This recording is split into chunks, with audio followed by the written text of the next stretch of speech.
ಇದರ ನಂತರ ಅದ್ಭುತವಾದ ಪ್ರಸಂಗ ಬರುವಂಥದ್ದು. ಅಕ್ಕ ಹುಡುಗಿ ಆಗಿದ್ದ ಎಂದು ಕನಸು ಕಂಡಿದ್ದಾಳೆ.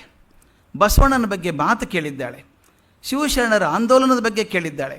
ವಚನಗಳನ್ನು ಮನಸ್ಸಿಗೆ ಸೇರಿಸ್ಕೊಂಡಿದ್ದಾಳೆ, ಕಂಠಪಾಠ ಮಾಡಿಕೊಂಡಿದ್ದಾಳೆ. ಆಕೆಗೆ ಒಂದು ಆಸೆ ಇರೋದು ಬಸವಣ್ಣನ ನೋಡಬೇಕು ಅಂತ. ಬಸವಣ್ಣ ನೋಡಬೇಕು ಅಂತ ಅಪೇಕ್ಷೆಯಿಂದ ಬಂದವಳು.